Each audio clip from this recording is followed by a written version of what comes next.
ঢাকা বিশ্ববিদ্যালয়ের অধিভুক্ত 7 কলেজের নতুন একটি আপডেট ভিডিওতে স্বাগতম।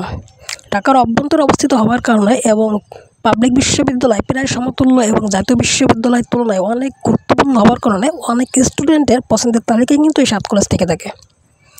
এই 7 কলেজেও কিন্তু ভর্তি পরীক্ষার মাধ্যমেই ভর্তি নেওয়া হয়ে থাকে।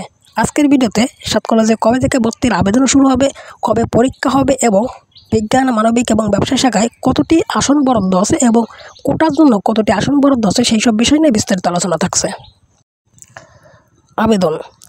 ঢাকা বিশ্ববিদ্যালয়ের অধিভুক্ত রাজধানীর সরকারি 7 কলেজের 2024-2025 শিক্ষাবর্ষের আন্ডার গ্র্যাজুয়েট প্রোগ্রামের ভর্তি পরীক্ষার অনলাইন আবেদন গরল 6 জানুয়ারি থেকে শুরু হয়ে 12 ফেব্রুয়ারি পর্যন্ত চলবে। এবার দেখি পরীক্ষা।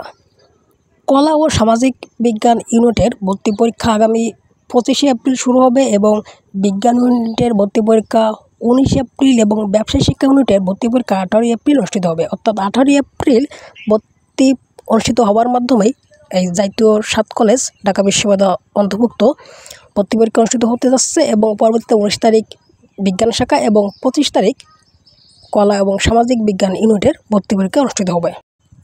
এবার দেখি আসন সংখ্যা, কোন ইউনিটে কতটি আসন রয়েছে।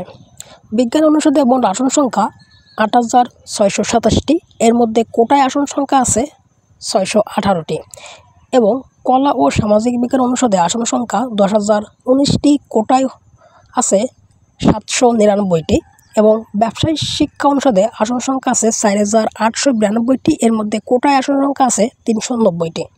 এই ছিল ঢাকা বিশ্ববিদ্যালয়ের অধিভুক্ত 7 কলেজের আসন সংখ্যা, প্রতিটি ইউনিটে যতগুলো আসন আছে এবং কোটার জন্য কতগুলো আসন আছে। তো এই ছিল আজকের আপডেট ভিডিও।